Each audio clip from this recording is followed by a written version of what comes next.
Perang Amerika Serikat dan Israel versus Iran makin intens. Lalu sejauh mana eskalasinya bakal meningkat dan siapa yang akan bertahan?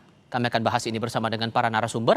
Bergabung saat ini analis Lembaga Kajian Pertahanan Strategis Chris Adrianus Prima dan peneliti senior imparsial Al Araf. Selamat malam semuanya dengan Tifal di sini. Apa kabar? Selamat malam Mas Tifal. Baik, Selamat terima malam Mas kasih. Araf. Alhamdulillah, terima kasih sudah bergabung bersama kami. Kami coba menyambungkan kembali koneksi kami dengan Al Araf, peneliti senior imparsial untuk ikut berdiskusi lagi soal ini.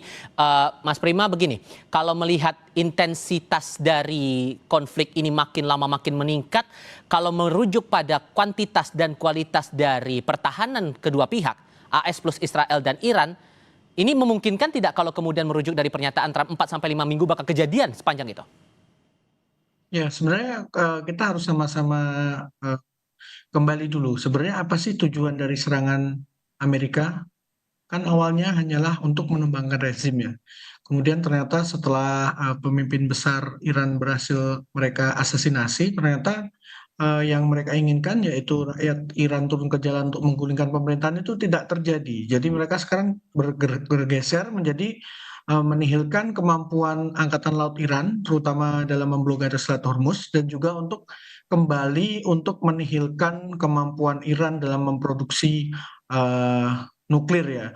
Jadi memang kita masih sama-sama harus menunggu. Sebenarnya yang dituju itu apa? Karena sampai saat ini eskalasi memang terus meningkat tanpa ada tanda-tanda sebenarnya apa sih yang mau diincar oleh pemerintahan Amerika, dan sekarang mereka kan sudah mengajak secara tidak langsung ya beberapa sekutunya dari Eropa, tapi yang setiap negara tentu saja memiliki tujuannya masing-masing ya, seperti Prancis dia akan melindungi pangkalannya yang ada di Qatar, kemudian Italia akan mengirim aset-aset defensifnya ke Timur Tengah begitu untuk melindungi negara-negara sahabatnya. Jadi memang kita bisa lihat bersama, memang ada upaya-upaya untuk menarik negara-negara lain ke dalam konflik ini begitu. Oke, tapi kalau melihat aksi-aksi yang dilakukan, Iran tetap meluncurkan rudal, melancarkan drone, Amerika Serikat menyerang kapal induk. Secara kuantitas dan kualitasnya, menurut Anda ini memang perangnya bakal atau konflik ini bakal berjalan cukup lamakah atau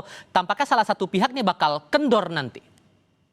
Ya, sebenarnya kalau kita lihat ya secara intensitas memang Iran sudah agak berkurang. Tetapi di sisi lain kita juga bisa melihat bahwa sasaran-sasaran yang ada seperti Al-Udeid Air Force Base maupun Naval Support Activity Bahrain maupun pangkalan Amerika yang lain itu kan sebenarnya sudah dikosongkan dari beberapa minggu sebelumnya.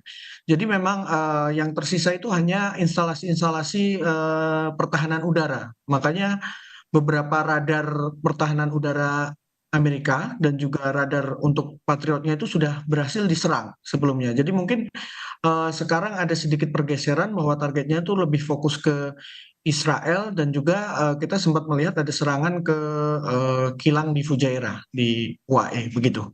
Oke, kita juga sudah terhubung dengan Al Araf dari Imparsial, Mas Araf dengan Tifal di sini. Suara Tifal terdengar ya, Mas? Terdengar, Mas. Oke, terima kasih sebelumnya sudah bergabung bersama kami. Ada hal lain juga yang sebetulnya menarik untuk dicermati. Saat bandara Azerbaijan ini juga ikut diserang. Kemudian Azerbaijan ini menuding Iran yang berperan di situ sesaat kemudian Iran mengonfirmasi bahwa itu bukan target mereka. Dan dituding bahwa Israel yang berperan di sini. Nah, muncul pertanyaan begini, ibarat hubungan, jangan-jangan ada orang ketiga, ada pihak ketiga yang memperkeruh keadaan ini. Anda membaca begitu juga nggak, Mas Araf? Ya, perang sesuatu yang tidak bisa diprediksikan, Mas ya.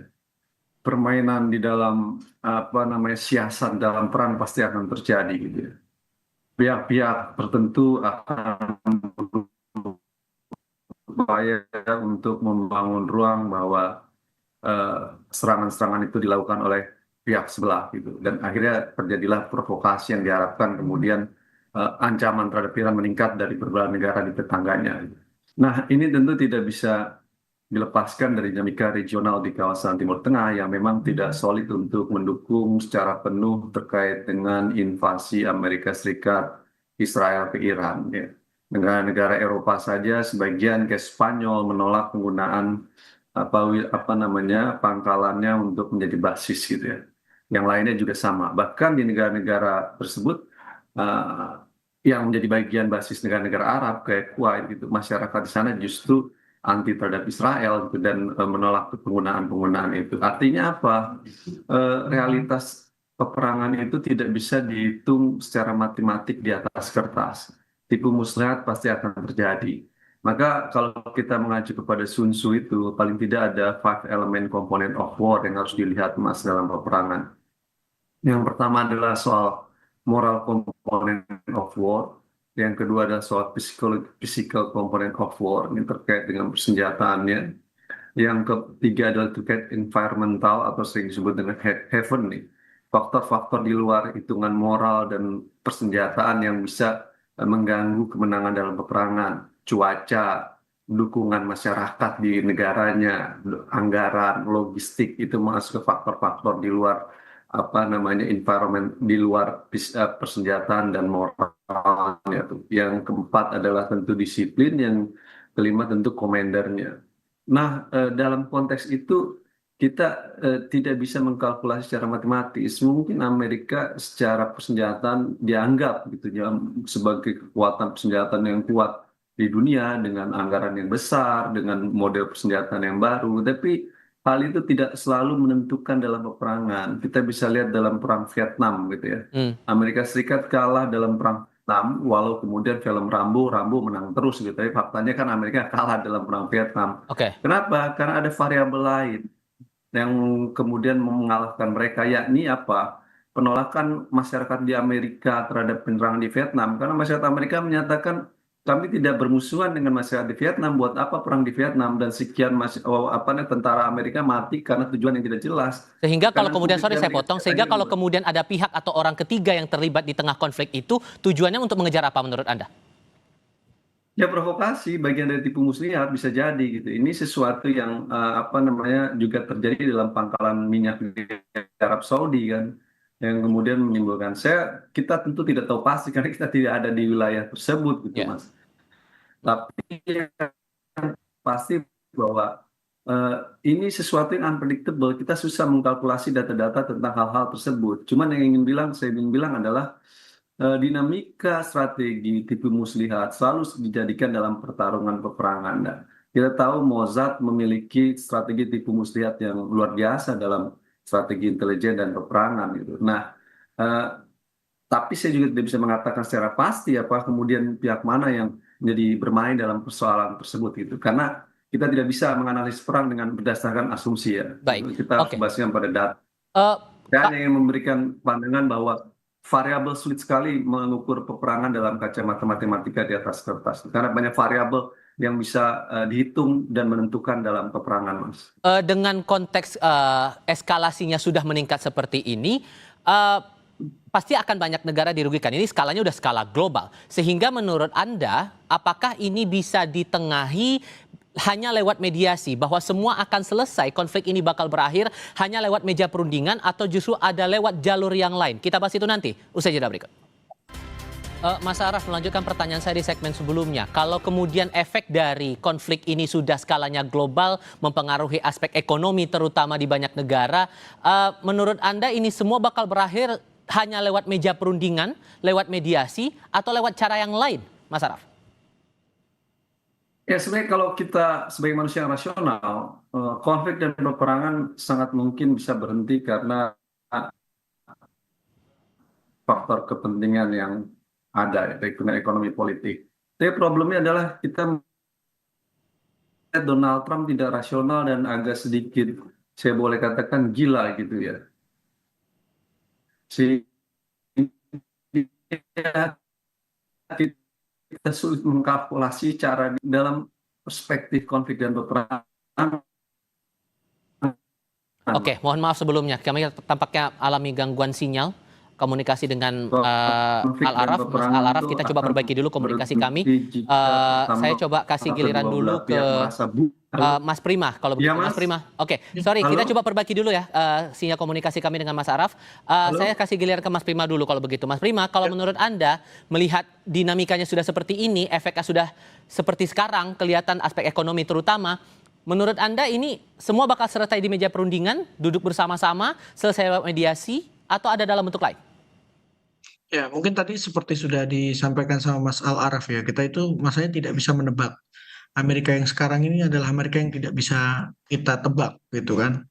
Karena seperti mereka tiba-tiba mentorpedo kapal Iran di lepas pantai Sri Lanka, kemudian bagaimana Trump tiba-tiba bilang dia siap dengan boots on the ground atau menurunkan pasukan di darat ataupun operasi yang berbulan-bulan gitu kan. Ini agak mungkin kita lebih melihat bahwa bagaimana negara-negara Timur Tengah yang memiliki hubungan yang cukup dekat ya dengan Amerika, di mana mereka berinvestasi ke Amerika dan juga terdapat pangkalan-pangkalan Amerika di negara-negara tersebut. Kita ini sedang menguji pen tolerance atau seberapa mampu negara-negara ini mampu menahan rasa sakit dari diserang oleh Iran ya, karena di situ ada pangkalan-pangkalan Amerika, dan juga karena efek dari ekonominya, karena minyak dan gas itu kan salah satu pendapatan terbesar ya, dan juga maskapai-maskapai Timur Tengah ini kan cukup besar ya, cukup menguasai pasar penerbangan dunia. Dengan sekarang terjadi serangan kan mereka harus menguasai bahkan harus mengurangi bahkan menyetop penerbangan. Ini kan dampak ekonominya di Timur Tengah kan sangat besar, seperti Qatar tiba-tiba mengumumkan akan menghentikan produksi gasnya, Ya. padahal mereka adalah salah satu produser terbesar gas. Jadi mungkin kita akan melihat bagaimana negara-negara seperti Qatar, UAE, dan Saudi Arabia ini akan berusaha mungkin menekan Amerika. Ayolah kita berunding saja. Mungkin ini adalah faktor yang cukup menarik ya untuk kita tunggu. Meskipun tentu saja perang ini bukan hal yang menarik, tapi mungkin negara-negara ini saja yang bisa menghentikan Donald Trump dari. Walaupun kemudian dari Iran, saya mengutip pernyataan Dubes Iran untuk Indonesia bilang bahwa ya ini masalah berunding-berunding udah tertutup. Wong AS juga yang mengingkar pada keputusan atau perundingan yang dibuat kok, berarti bakal sulit dong. Ya betul, karena tentu saja kita harus ingat ya beberapa kali bahwa Amerika itu mengingkari perjanjian yang sudah mereka tanda tangani. Seperti mereka tiba-tiba membatalkan perjanjian yang dulu ditandatangani oleh Obama ya. Kemudian pada waktu itu pemerintahan Trump sendiri sudah mensertifikasi bahwa Iran itu sudah mengikuti langkah-langkah yang diperlukan dalam perjanjian itu. Kemudian tiba-tiba mereka tahun lalu menyerang fasilitas yang diduga menjadi fasilitas pengayaan uranium di tengah diplomasi, dan serangan ini kita harus ingat juga, serangan ini terjadi ketika Iran itu sudah menyampaikan lewat Oman bahwa mereka mau memenuhi tuntutan-tuntutan Amerika supaya tidak terjadi konflik. Jadi ibaratnya kita itu tidak bisa percaya, apalagi Iran ya. Kita saja mungkin sudah sulit untuk percaya dengan Amerika, apalagi Iran yang sudah menjadi korban berkali-kali dari janji-janji Amerika bahwa dengan kamu mengikuti apa mau Amerika, kamu akan selamat begitu. Oke. Saya coba cek komunikasi kami dengan Al Araf dari Imparsial. Mas Araf, suara Tifal terdengar lagi ya? Mas Araf? Oke, kita coba perbaiki lagi kalau begitu. Dengan sisi lainnya juga begini, tadi sempat saya singgung juga masalah Azerbaijan yang diserang, Mas Prima. Kalau kemudian Azerbaijan sudah memberikan pernyataan akan membalas lagi, akankah ini eskalasi konfliknya bakal meluas ke negara-negara lain di kawasan Timur Tengah juga akan ikut terlibat di situ? Ya, mungkin kita sebelum kita bicara lebih lanjut ya, kita harus sedikit tahu masalah background bagaimana hubungan Israel dengan Azerbaijan. Jadi Israel tuh banyak mendapatkan suplai energi dari Azerbaijan. Kemudian selama perang Azerbaijan-Armenia, Israel itu adalah salah satu negara yang paling banyak memasok persenjataan ke Azerbaijan. Jadi mereka itu ibaratnya sudah bersahabat lah dengan Israel. Dan meskipun ini mungkin terdengar seperti teori konspirasi ya, tapi Azerbaijan ini hanya menunggu trigger saja untuk bergabung dalam peperangan ini. Tetapi kita juga harus sama-sama sadari bahwa sebelumnya itu sempat terjadi penembakan oleh pesawat tempur Eurofighter Typhoon Qatar terhadap dua pesawat Sukhoi 24 Lancer milik Iran yang ditengarai akan melakukan serangan. Meskipun setahu saya penembakannya itu masih di ruang udara Iran. Jadi secara umum sebenarnya sudah ada aksi oleh negara selain Israel dan Amerika ya, Baik. tapi belum ada yang sampai menarget target-target di dalam Iran sendiri begitu. Oke, Mas Araf, suara Tifal terdengar jelas sekarang, Mas Araf? Terdengar. Oke, Mas Araf, kalau melanjutkan atau mengulang lagi pertanyaan saya di sesi sebelumnya, kalau melihat eskalasinya sudah sebesar ini, efeknya sudah jelas ke ekonomi global, menurut Anda berhenti di mediasi saja bahwa semuanya akan selesai? Tapi kalau melihat respon dari Iran, kayaknya mereka udah nggak mau buka pintu lagi buat mediasi. Jadi jalur mana kalau begitu untuk menyelesaikan ini? Ya, dalam sejarah perang dunia, peperangan itu bisa berakhir dengan dua hal. Yang pertama win-lose atau win-win gitu. Nah, kalau win-lose maka tidak ada proses perundingan dan mediasi dan negosiasi itu. Yang ada adalah proses peperangan sampai salah satu pihak kalah gitu. Yang kedua adalah win-win, ya kedua belah pihak merasa kita harus masuk ke dalam ruang negosiasi dan proses perundingan sehingga mereka menganggap perang sesuatu yang tidak menguntungkan kedua belah pihak. Nah, dalam realitas konflik antara Amerika Serikat Israel ke Iran ini, tadi variabel pertama adalah kita sulit mengukur variabel Donald Trump nih yang menurut saya agak sedikit gila dan tidak rasional dalam peperangan ini. Tapi terlepas kita sulit mengukur dia, saya lebih pertanyaan Mas tadi, memang akan banyak variabel ekonomi, politik, kepentingan yang dihitung dalam peperangan ini gitu. Karena akan mengganggu banyak persoalan tuh, baik politik, ekonomi, minyak dan lain sebagainya. Dalam konteks itu, dalam setiap dimensi peperangan selalu ada ruang untuk negosiasi dan ruang untuk diplomasi. Persoalannya adalah ini dinamika eskalasi masih pada level tahapan tinggi gitu ya. Nanti ada masa di mana kemudian kedua belah pihak merasa buntu, Mas. Bahwa peperangan yang terjadi merugikan kedua belah pihak. Misalkan Amerika Serikat dan Israel merasa bahwa khususnya Amerika Serikat, anggaran negara gue udah habis-habisan di sini. Dukungan logistik sudah habis-habisan. Sementara pada sisi lain masyarakat di Amerika pressing terlalu keras gitu ya. Apalagi nanti ada pemilu di bulan Maret atau Oh, iya. April di Amerika Serikat dalam pemilihan DPR Kongres. Bisa berubah tuh, Partai Demokrat kalau menang maka Trump bisa dijatuhkan tuh. Nah, hitungan-hitungan variabel di luar peperangan tadi bisa kemudian membuat Amerika Serikat menghitung stop untuk melakukan peperangan karena kita udah buntu, kemudian mencoba ruang negosiasi gitu. Pada Stopnya sisi lain, menunggu Iran 4 sampai 5 minggu seperti pernyataan Trump yang yang bilang perangnya akan selama itu, atau bisa lebih pendek lagi menurut Anda? wah, ini perang yang sulit ya, Mas. Tujuan perangnya sampai level apa nih? Kalau cuma mengganti rezim di awalnya, buktinya gagal, ya kan? Apa nih pemimpin Ayatollah Khamenei meninggal, gitu. Kemudian sekarang ada pemimpin baru yang juga sikap politiknya sama pemimpin politik sebelumnya. Sampai mana? Dan masyarakat Iran hari ini merasa bahwa pertarungan peperangan sudah dimulai dan mereka akan perang sampai habis-habisan. Bahkan mereka sebut sebagai perang terakhir buat mereka dalam pertarungan ini. Nah, dalam realitas itu tadi saya katakan di awal, ada yang disebut namanya moral component of war, Mas.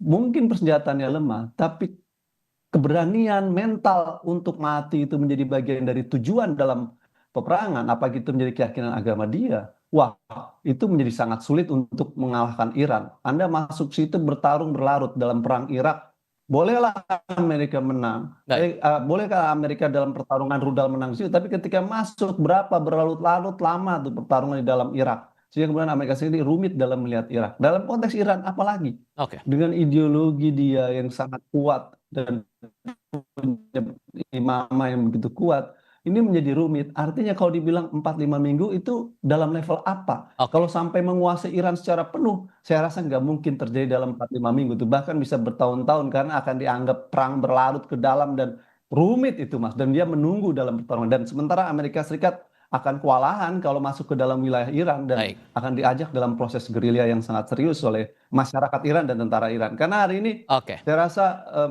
tujuan Amerika gagal untuk mengganti rezim tadi itu justru yang terjadi kematian Ayatollah Khamenei menjadi martir tuh buat saya Oke. dalam untuk melawan Amerika Serikat tinggi. Dalam level itu nggak bisa main-main. Mungkin Anda punya persenjataan tinggi, tapi keberanian mental itu jauh lebih rumit. Sehingga Oke. ini kompleks, Mas, nggak bisa dihitung secara matematis. Baik, Mas Prima, Mas Al-Araf, terima kasih banyak sudah mau berdiskusi dan halo. berbagi pandangan bersama kami kali ini. Sehat Ya. selalu semuanya. Selamat malam. Ya, selamat malam.